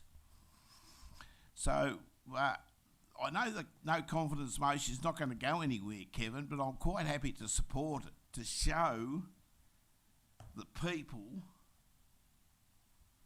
and ourselves that we are trying as a council. And things are not quite going our way until we get some things changed. And I would suggest, if anyone from the state government is listening, get up off your fat butts and do something about it, instead of sitting back. You can make these changes to different things overnight. Surely, it's only the stroke of a pen, God's sake. So come on, do something about it. You must know it's wrong when you read the rules and that, where they don't make sense. You must know it's wrong, so please change it. Thanks, Mayor. Thanks, Councillor Bramish. Councillor Courtney, you indicated you wish to speak. I'd like to support your motion, Councillor Hyland, but just before I do, I'd like to acknowledge that Councillor Bramish just showed leadership by saying, I acted inappropriately and I apologise for that, because that's how you do leadership. I'll support your motion, Councillor Hyland. I would not normally, because I know that this has no legal standing and this is more about us showing the public where we stand. I lodged a code of conduct because I believe that Councillor Fairbrother is in breach of our code of conduct. I wanted to trust that process to go through to be able to allow it to do its thing, and so that we all did it appropriately and we all did it the way we're supposed to do it. But I share the view that the code of conduct probably won't be heard in time for this council election. So I'll support your motion of no confidence, and I'd like to explain why. I have been a supporter of Councillor Fairbrother as a councillor performing his council duties for a long time, because I think that he has been a community advocate in the past. However, over these actions where he has been convicted and put on a sex offenders register, Darren has considered whether he is legally allowed to sit as a councillor, but not whether he should sit as a councillor. And I take issue with that. The reason I take issue is because Councillor Fairbrother told the media before he told his fellow councillors what his intent was, showing disrespect for his fellow councillors. There was no apology to the councillors, to the general manager, to the mayor, to the deputy mayor for the abuse that we've all copped, because we can't sack Councillor Fairbrother when we have no right to, no legal avenue to. For the fact that the staff are copping abuse and there is no acknowledgement and no remorse from Councillor Fairbrother that the staff are copping abuse, the councillors are copping abuse, the general manager is copping abuse. I think that showing no remorse, the fact that he's been convicted, the fact that he hasn't apologised, he's not acknowledging how it affects the fellow councillors, the fact that he told the media before he told us, is showing an absolute lack of it's disrespectful. And it shows disrespect for all of us as councillors, disrespect to the staff, disrespect to the judicial system that he's asking a premier to overrule a judge. There is absolutely no remorse, no acknowledgement that what he has done is wrong and it is affecting other people. Therefore, I have no confidence in him as a fellow councillor because of these things. And that's why I'll support the no confidence motion, because as a councillor, as a person who is responsible for the workplace health and safety, as a leader for this staff, he's not doing his job. As a councillor, he's distracting from all the good works that we do. We have one of the lowest rates for the last 3 years in a row. We're doing massive projects and nobody's talking about anything that our council is doing, because all our community are hearing about is how we are all defamed by the actions of Councillor Fairbrother. So I no longer have any support. I have no longer any confidence that Councillor Fairbrother remaining on council is in the best interest of this council or in the best interest of this community. That is why I'll support your motion. Thank you, Councillor Courtney. Any further? Look, I'm afraid I can't take anything from the gallery at the moment. I can understand your position, but look, that's part of the rules and regulations. We've got to keep it round the table. Thank you. Any further speakers in regard to this vote of no confidence motion? If not, I think there's been... I'm afraid... I'm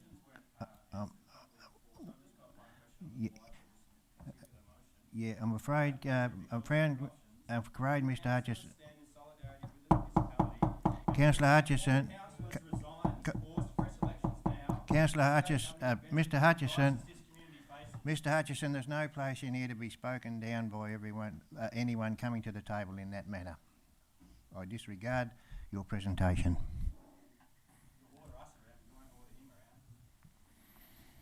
Be very careful in your allegations, please. Yeah. Okay. We have, at this stage, we have 5 speakers in regard to the... I have the power to eject anyone from the meeting if they don't follow protocol. Thank you, Mr Hutchison.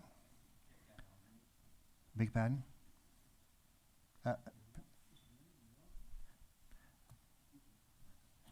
I think it's all on record what's taken place here tonight, and we've all made a big contribution under severe circumstances, extreme circumstances. So look, any further speakers? Do you wish to speak, Councillor Bradley? You don't? No comment. Okay, I'll put the motion. All in favour of the... Oh, Councillor Holland, do you wish to close? Oh, just shortly. Yeah, thanks very much for the support. And as we've said, there's not much we can do from here, but it is on the council record forever and a day.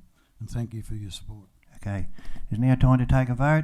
I'm not sure whether there'll be a division or not, but I will ask those in favour, please indicate. Carried unanimously.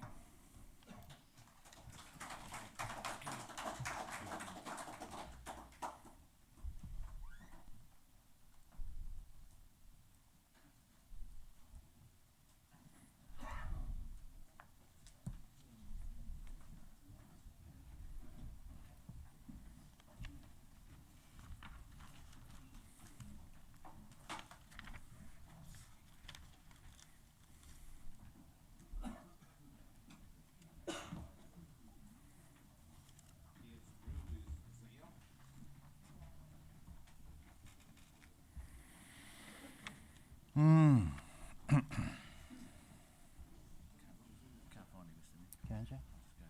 All right. Just check my door's not locked. He wouldn't be sitting in there.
We're just waiting after a short interval to address the next items on the agenda, which is the annual plan and budget estimates, which is a big item on the agenda tonight. But we're just having a little bit of a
Okay, councillors, are we ready to resume? And we start on a very important part of the program, and it relates to our item 9.1 on the agenda, So moved, please, Mr Mayor.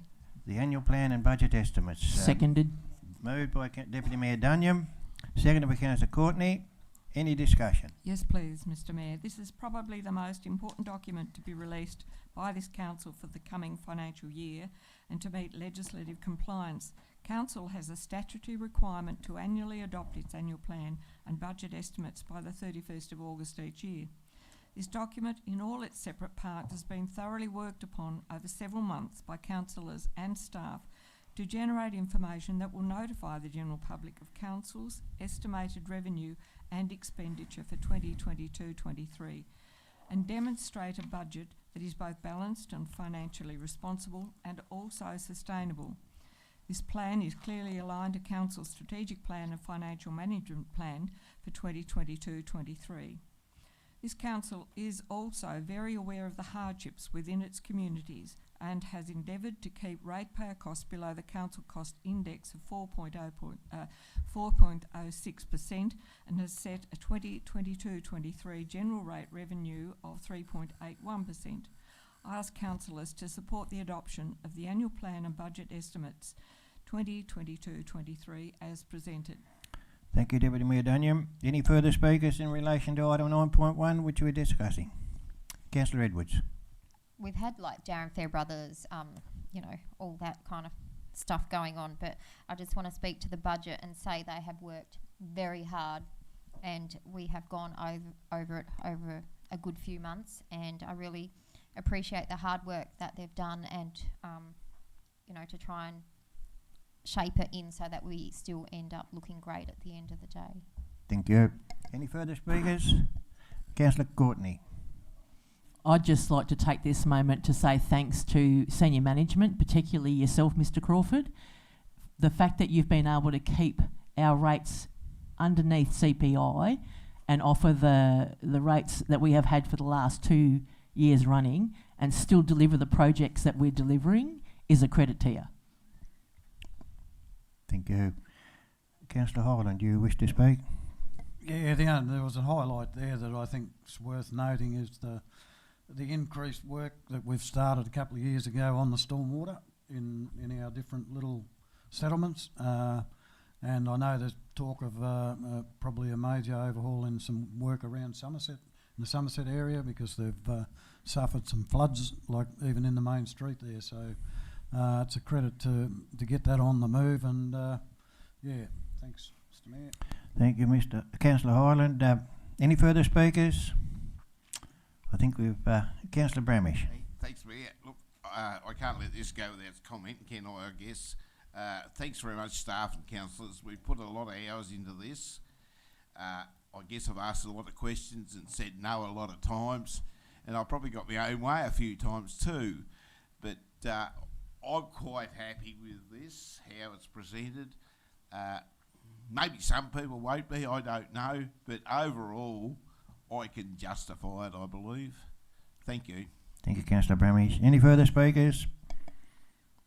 Do you wish to close, Councillor Deputy Mayor, or no speakers against? No, I don't need to close. Thank you. Okay, I'll put the motion for our annual plan and budget estimates 22-23. All in favour, please say aye. Aye. Against? Carried unanimously. We now move on to 9.2, the rates and charges policy review. So moved, Mr Mayor. Moved, Deputy Mayor Dunyam. Seconded, Mr Mayor. Councillor Courtney seconded. Any discussion? The council adopt the revised rates and charges policy as presented. A brief comment, please, Mr Mayor. Go. This review is to meet statutory compliance requirements to update council's rates and charges policy on a regular basis. As stated in the agenda on page 81, section 86 of the Local Government Act 1993 requires councils to implement rates and charges policies to provide transparency in decision making and to educate their communities about how revenue is raised. Council is also required to review its rates policy following any major changes to rate charges. So I ask councillors to support the motion. Thank you. Councillor Hyland, did you have your light on? You wish to go? No? Councillor Courtney. I support the motion because it clearly shows that the tax that's being imposed on us by the state, we have to pass on. So this is not a tax of councils. It clearly defines that this is the separate tax that the state has decided to impose upon us, and this is the only way we can charge the ratepayers. So this is not a tax that we have decided to put in. Doing this separately shows that we are just being the fee collector on behalf of the state government, and that's why I support the motion. Thank you. Any further speakers? I'll put the motion. All in favour, please say aye. Against? Carried unanimously. Item 9.3 is the Strategic Asset Management Plan. That the council adopt the Strategic Asset Management Plan. So moved. Councillor Courtney moved. I'll second that, Mr Mayor. Deputy Mayor Dunyam seconded. Any speakers? I'd just quickly like to congratulate the engineering staff because asset management is something that's really hard to sell to get in a budget. So I think it's really, really good work from the team to be able to explain to the councillors and show the community that these are the assets we've got and we've got to maintain them and this is how we've got to pay for them. To be able to make it so easy that we've got a strategic way to plan forward on the management of our assets and how to pay for the management of our assets, I think is long overdue and just good job on getting it done. Thank you. Any further speakers? Councillor Deputy, do you wish to speak? Yeah, just briefly, thank you, Mr Mayor. Strategic sustainable asset management and service delivery is critical for informing council's resourcing decisions. The plan allows council to communicate openly the service level and risk consequences of various funding scenarios as it engages with the community to identify agreed levels of service. Assets included in this strategic asset management plan include roads, bridges, footpaths, stormwater drainage, buildings, open space and recreation, solid waste and associated operating assets, and provide services essential to our community's quality of life. Pages 88 to 90 of the agenda provide a comprehensive list of current assets at risk. What can happen, the risk rating and risk treatment plan. This information clearly demonstrates the responsible approach this council has towards managing its assets and potential risks involved in undertaking this management.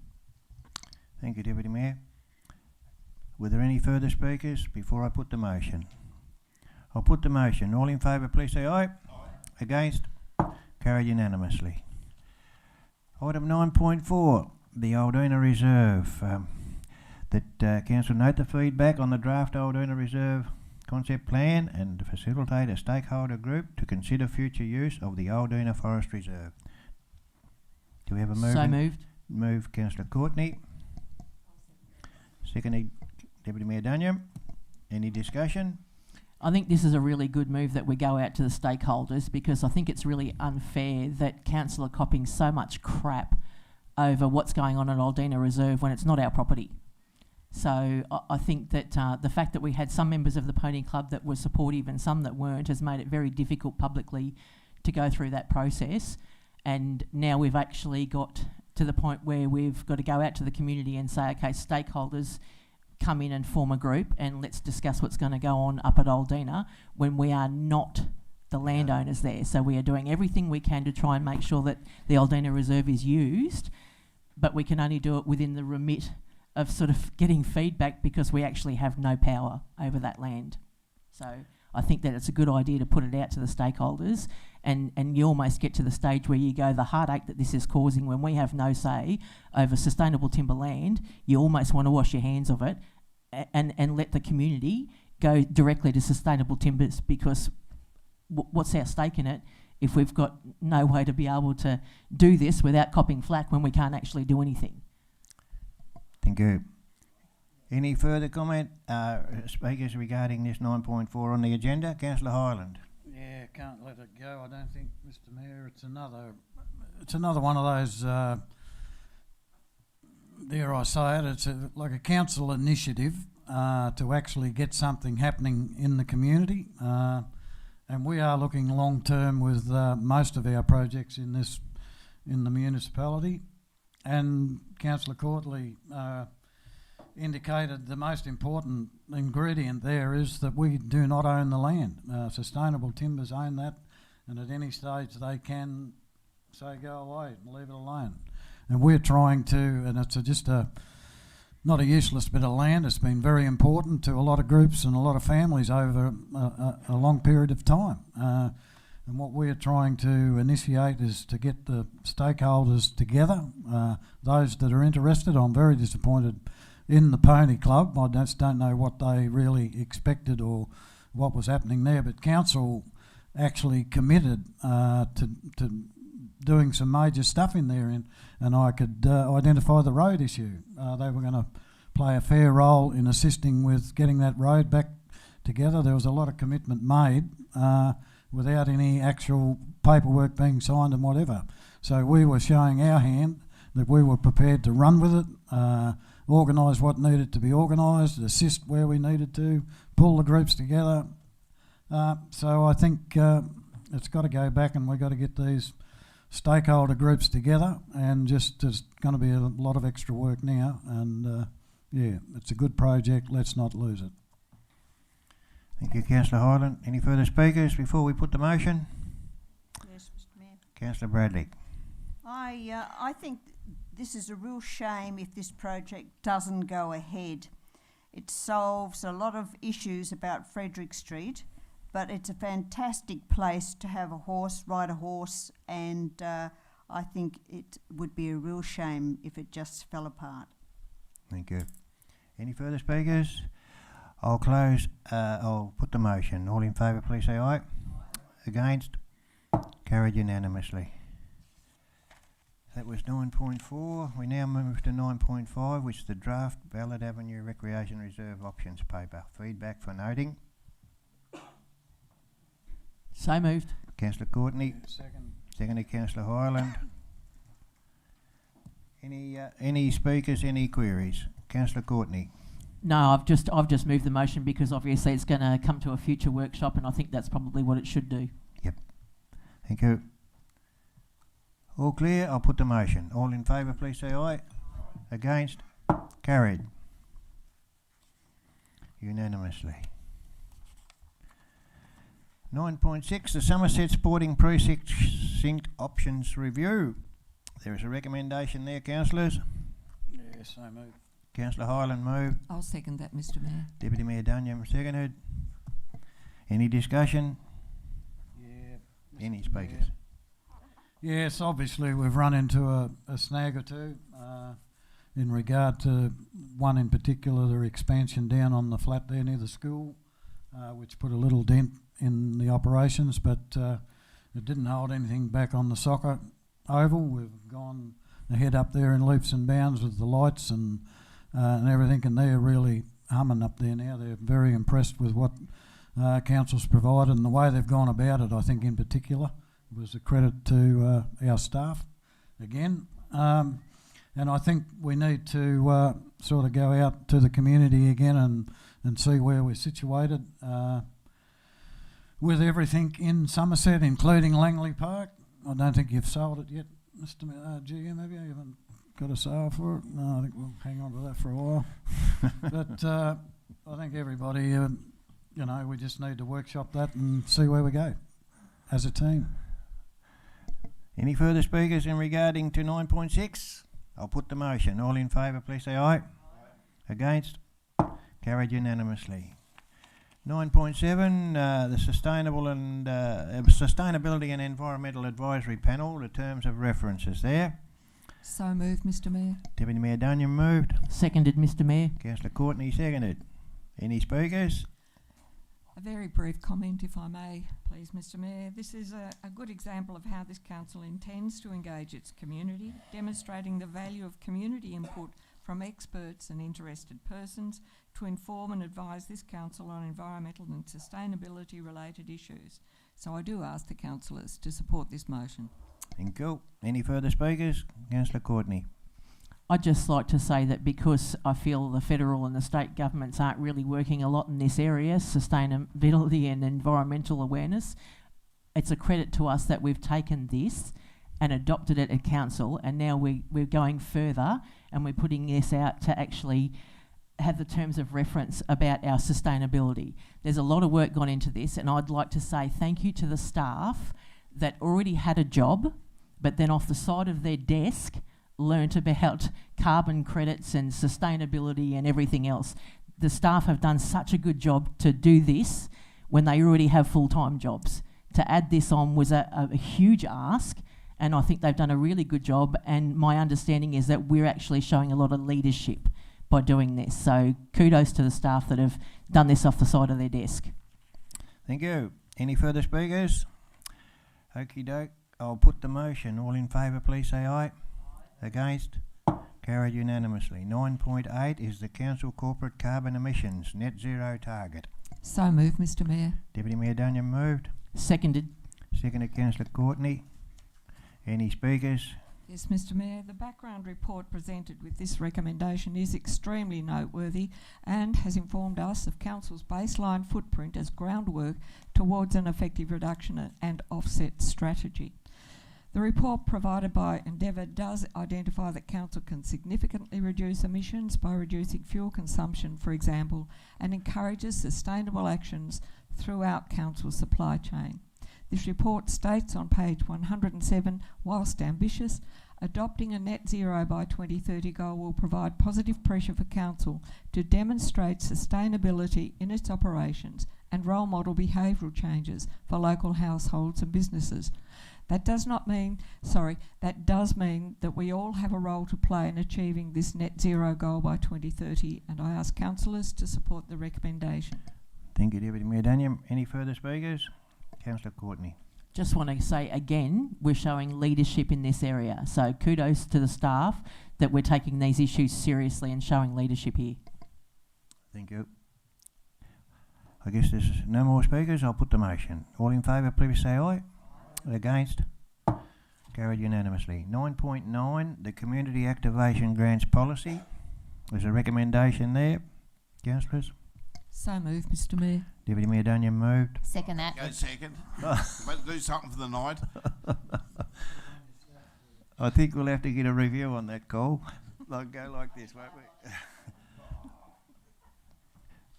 Which one would prefer to Lisa? Councillor Edwards. That's all right.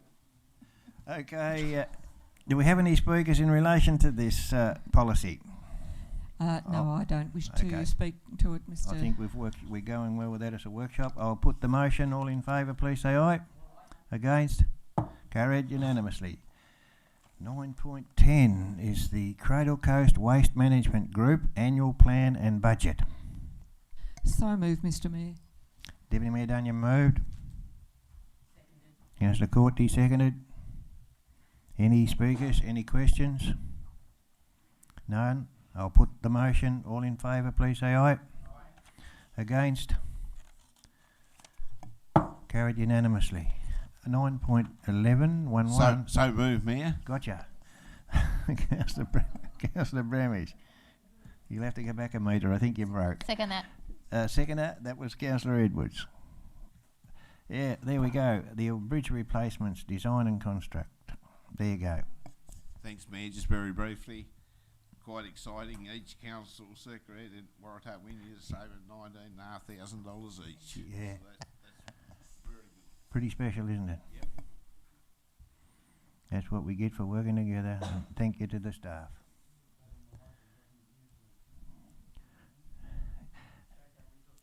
I think it's pretty straightforward. This we've read it. We understand the savings and where we're going. I'll put the motion. All in favour, please say aye. Against? Carried. That was 9.11. We're on 9.12. Financial report for the period ended the 31st of May. So moved, Mr Mayor. Deputy Mayor Dunyan moved. Second that. Councillor Edwards seconded. Is there anything in there that you'd like to ask questions on, folks? Okay, councillors, I'll put... Sorry, Mayor, yeah. I got a little question, if I may. I know we talked about it only a week or two ago. Yes.